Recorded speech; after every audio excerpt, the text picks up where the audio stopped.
पहले की बात है, भद्र देश नामक राज्य में अश्वपत नाम के राजा और उनकी रानी मालवती रहते थे। उनके घर कोई संतान नहीं थी। वह प्रभु की दोनों प्राणी वन में जाकर के तपस्या की और बहुत दिनों बाद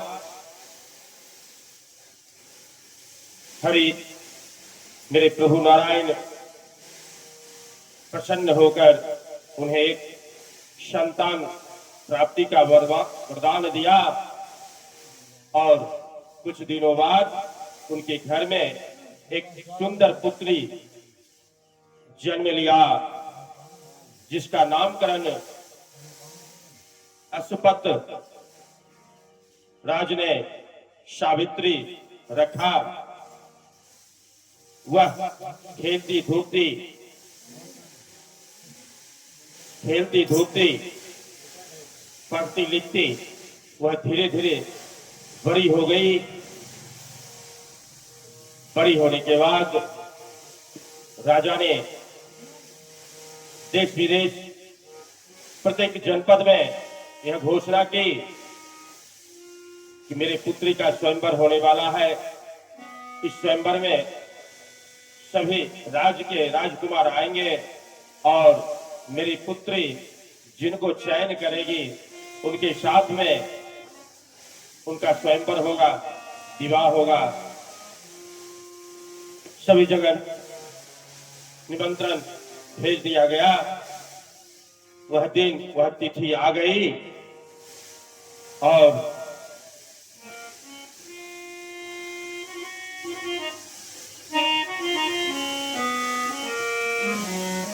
सावित्री ने उस भरी सभा में सभी राजकुमारों को देखते हुए आगे की ओर बढ़ती है और देखते देखते एक राजकुमार जिनका नाम सत्यवान था उनको अपना वर मान लिया।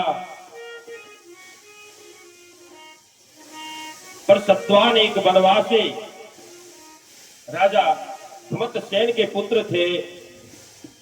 किसी कारणवश अपना राजपाट खो चुके थे और वन में रहने लगे।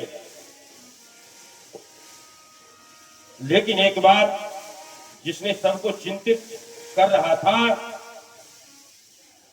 और वह था सत्यवान का अल्प आयु, 1 साल के भीतर मृत्यु हो जाना।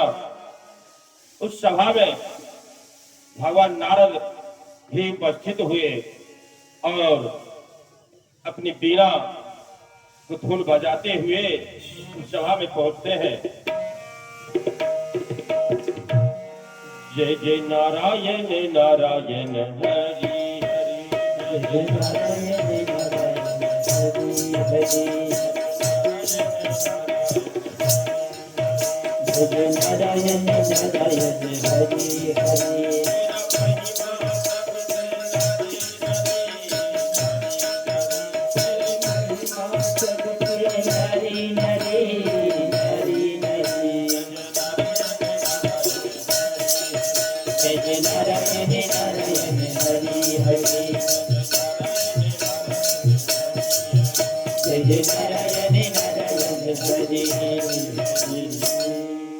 नारद भगवान हीरा बजाते हुए सभा में पहुंचते हैं और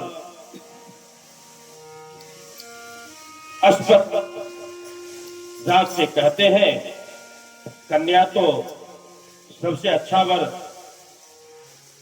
चुनी है, इसका कोई जोड़ा नहीं है। पर यह सही है कि वह उनके जन्म कुंडली वह 1 साल बाद मृत्यु को प्राप्त हो जाएंगे। उनकी उम्र अल्प आयु है।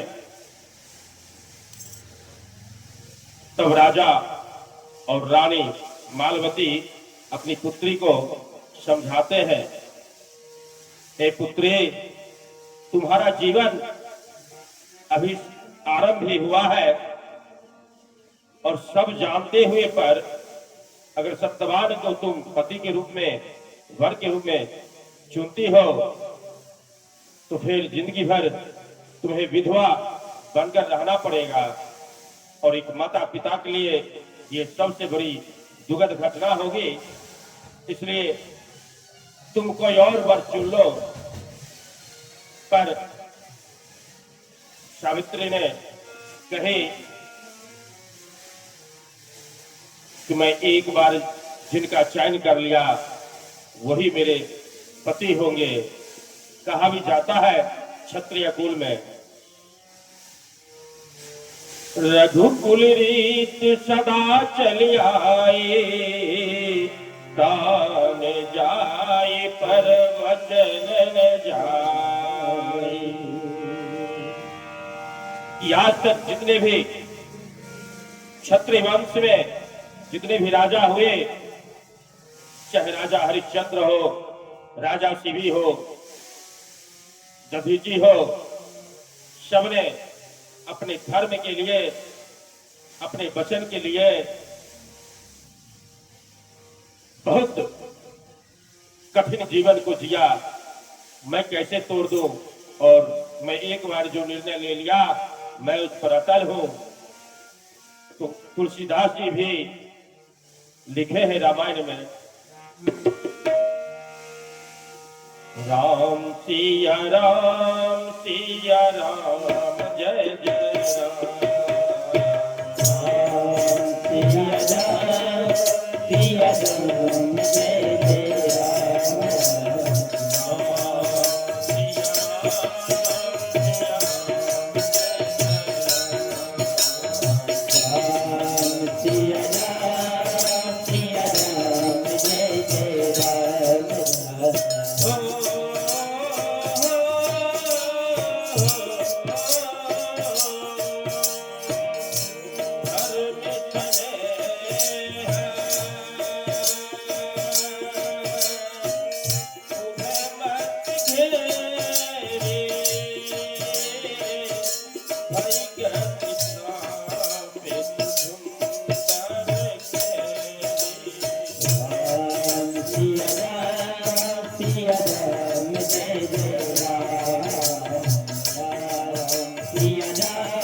सिया राम जय जय राम। सावित्री ने कहा कि जब एक पति और पत्नी प्रेम से जब रहता है तो वह जुग जुग राज करता है। और कहा भी गया कि पति के सुख में सुख और पति के दुख में दुख न हो तो वह नारी क्या। और आज मैं जिनका वैर चयन किया और उनके बारे में मुझे यह पता चला बाद में कि उनकी उम्र 1 वर्ष का है, मात्र अल्पायु है, तो मैं अभी से ही साथ छोड़ दूं तो फिर मेरे नारी होने पर धिक्कार है। कि कहा गया है कि धीरज धर्म मित्र और नारी आफत काल परखिए चारी। बार बार समझाने के बावजूद नहीं समझी सावित्री और सत्यवान के साथ जयमाल हुआ और विधि पूर्वक विवाह हुआ। उसमें सहेलियां सब उस विवाह में धूमधाम से गीत वाद शंखनाद हुआ।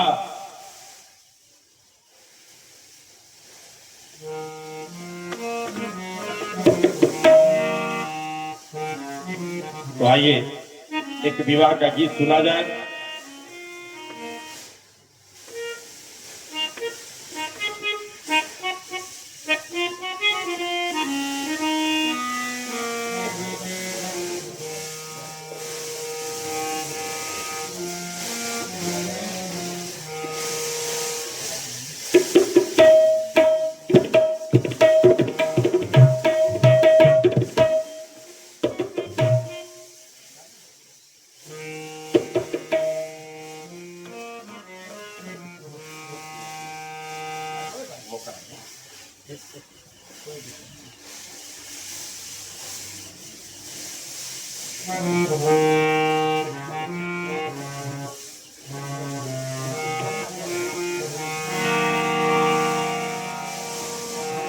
चौके पुराण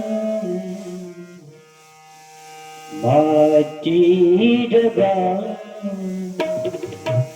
आज मेरे पिया घरे चौके पुराण माटी डबा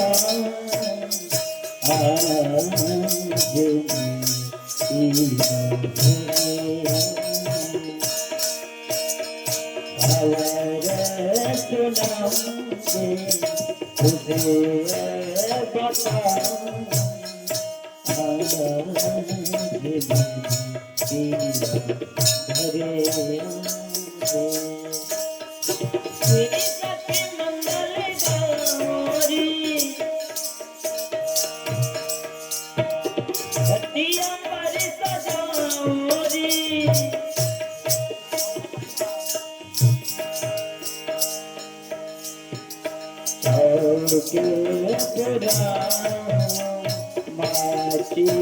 जगा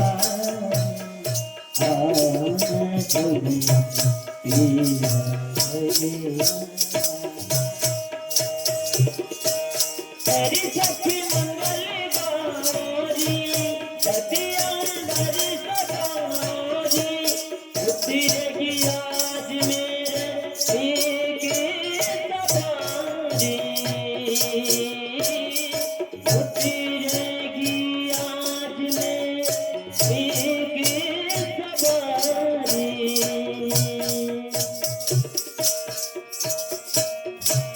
तेरी कोई काजल लारी मोहे गला टीका लगारी तेरी कोई काजल लारी मोहे गला टीका लगारी उनकी छवि से दिखूं मैं तो प्यारी उनकी छवि से दिखूं मैं प्यारी नजर उतारू लक्ष्मी बारू नजर उतारू लक्ष्मी बारू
आज हरे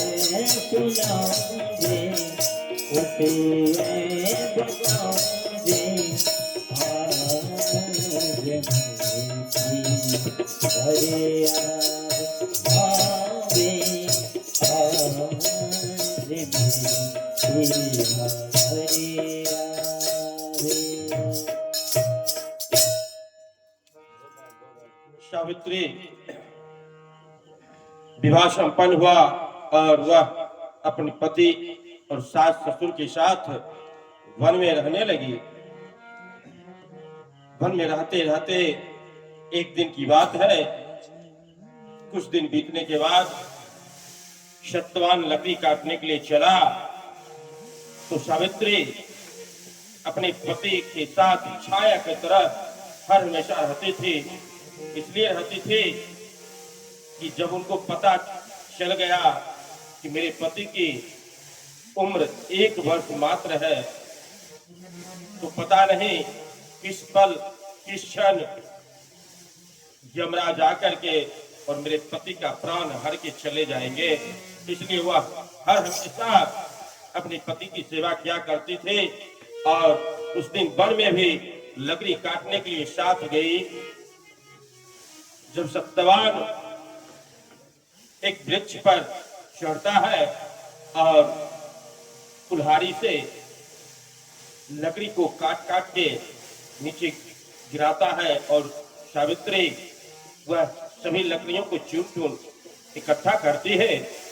कुछ ही पल में सत्यवान को शर में जोरों से दर्द होने लगा और वह वृक्ष से नीचे उतरकर और उसी जगह सावित्री की गोद में लेट गया।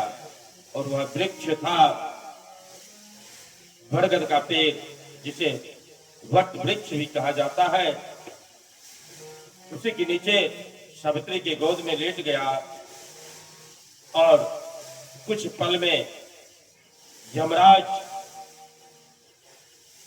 आया, क्योंकि सत्यवान का समय समाप्त हो चुका था, आयु समाप्त हो चुका था।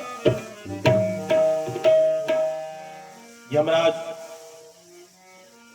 आ करके और सत्यवान का प्राण जब हर के चलने लगा तो सावित्री में इतनी सतीत्व थे कि उसने यमराज को देख लिया, अपने पति के प्राण पखेड़ी को लेते जाते हुए, और पीछे पीछे वह भी सावित्री की आत्मा भी चल पड़ी अपने पति के साथ साथ। जब यमराज आगे की ओर बढ़ता है और पीछे की घूर कर देखता है तो देखता है कि सावित्री भी पीछे पीछे आ रही है। तब यमराज कहता है कि आप कहां जा रहे हो? जिनको जाना था उनकी मृत्यु निश्चित थी और यह विधि का विधान है, इसमें मैं कुछ नहीं कर सकता। मुझे जो काम मिला है मैं अपने काम पर, मैं अपने कार्य पर अड़िग हूं। इसलिए हे सती, हे सावित्री, तुम वापस चली जाओ, अभी तुम्हारा समय नहीं हुआ है जो तुम मेरे साथ चल पड़ी। तब सावित्री कहती है कि एक स्त्री के लिए पति ही सब कुछ होता है। जब तक पति है तब तक पत्नी की धर्म है, यश है और सब कुछ की भागीदारनी है।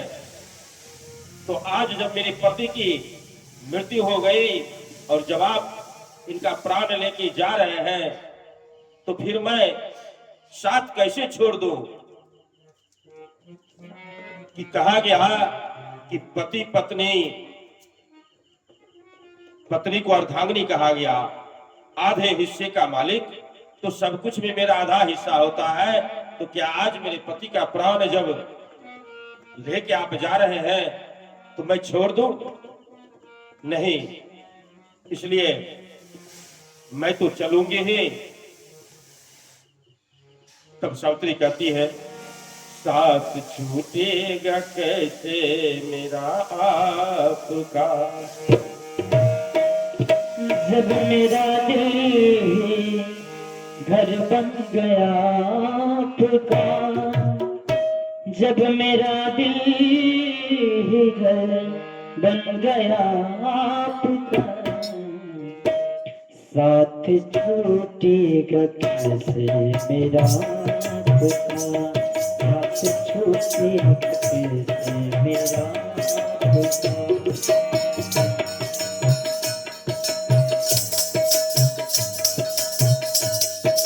छूटेगा कैसे मेरा आपका, साथ छूटेगा कैसे मेरा आपका, जब मेरा दिल ही घर बन गया आपका, जब मेरा दिल ही घर बन गया आपका, साथ छूटेगा कैसे मेरा आपका, साथ छूटेगा कैसे मेरा आपका।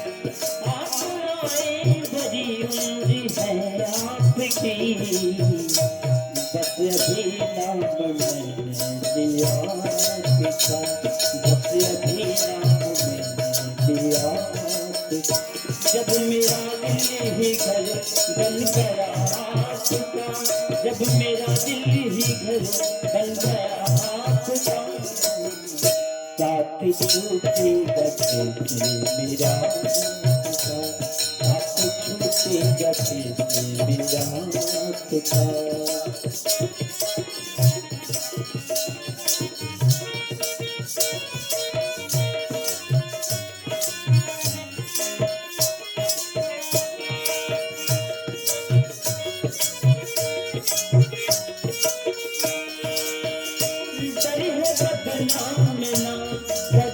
कहीं।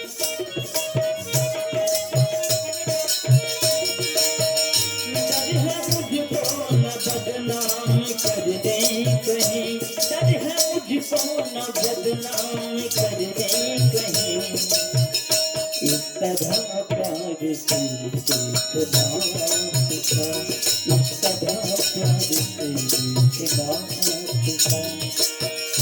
जब मेरा दिल ही घर बन गया आपका, जब मेरा दिल ही घर बन गया आपका, साथ छूटेगा कैसे मेरा खुदा, साथ छूटेगा कैसे मेरा खुदा, साथ छूटेगा कैसे मेरा खुदा, साथ छूटेगा कैसे मेरा खुदा, साथ छूटेगा कैसे मेरा खुदा, साथ छूटेगा कैसे मेरा खुदा। तब यमराज लाख प्रयास कर लिया, जब सावित्री वापस नहीं हुई, तब अधिक प्रेम देखकर यमराज सावित्री को कहा, हे सती, तुम मुझसे प्राण के बदले, सत्यवान के प्राण के बदले आप कोई वर मांग लो। मैं 3 वर्ष देने के लिए मैं तैयार हूं, आप मांग लो सोच समझ करके, और कृपा करके तुम वापस हो जाओ। तब सावित्री कहती है, ठीक है, आप वचन दीजिए, वचन देके आप पीछे नहीं मुड़ेंगे। तब यमराज कहा कि वृथा न जाहि देव ऋषि वाणी, जब ऋषि मुनियों का वाणी जब व्यर्थ नहीं जाता है, तो मुझे तो देवताओं की श्रेणी में यमराज भी कहता है, कोई धर्मराज भी कहता है, और जब मैं ही मिथ्या हो जाऊंगा तो पूरे संसार की हालत क्या होगी, इसलिए मैं जो वचन दूंगा वह मैं अवश्य पूरा करूंगा। कहा, ठीक है प्रभु, हे यमराज देव, तो आप मुझे 3 वचन में सबसे पहला वचन दें कि मेरे सास ससुर और मेरे पति का जो राज बिछड़ गया है, किसी कारणवश वह राज पूरा वापिस हो जाए। और दूसरा वरदान यह दो प्रभु कि मेरे सास ससुर अंधे हैं, दोनों का आंख हो जाए। तो कहा, ठीक है सावित्री, तीसरा वर मांगो। मैं दोनों वर दिया, तथास्तु। तो कहा, आप सोच समझ लीजिए, मैं अब जो मांगने जा रही हूं आप ना ना कहेंगे। कहा, एकदम बिल्कुल सत्यवान के प्राण को छोड़कर तुम जो भी मांगोगे मैं देने के लिए तैयार हूं। कहा, ठीक है, तो मैं 100 पुत्रों की मां बनूं, ऐसा मुझे वर दीजिए। तब यमराज नतमस्तक होकर के वचन जो बद्ध थे, अब करते क्या, उनको वर देना पड़ा। और यमराज वर दे के तथास्तु कह के चल दिए। फिर सावित्री चल पड़ी उनके पीछे पीछे। कहा, अब क्या हुआ, मैं तो तीनों वरदान दे दिया, अब तो वापिस हो जाओ। कहा, हे यमदेव, आप तो बड़ी ज्ञानी हैं, आप भला बताएं, मेरे सास ससुर के तो आंख तो बन जाएंगे, मेरे सास ससुर को राज पुनः वापिस हो जाएगा, लेकिन मैं 100 पुत्रों की मां कैसे बनूंगी? जब मेरे पति ही मेरे साथ नहीं रहेंगे तो मैं 100 पुत्रों की मां कैसे बनूंगी? यह विचार करने की बात है। तब यमराज कहा, हे नारी, मैं आपसे हार गया। और यमराज ना चाहते हुए पर भी विधि के विधान को बदलना पड़ा और उस पतिव्रत सावित्री के सामने झुकना पड़ा और प्राण को, सत्यवान को वापिस करना पड़ा। प्रेम से बोलिए, सावित्री और सत्यवान की। देखिए, स्त्री में एक स्त्री में यदि वह पतिव्रत है और सत पर चलती है तो सूर्य को, चंद्रमा, पृथ्वी, अग्नि, वायु सभी को झुकना पड़ेगा। और कहा भी है अरे सत नारी का सत है महान, जय हो जय हो। सत नारी की सत है महान रे, जिसे हारी गए भगवान, जिसे हारी गए भगवान, हारी गए भगवान।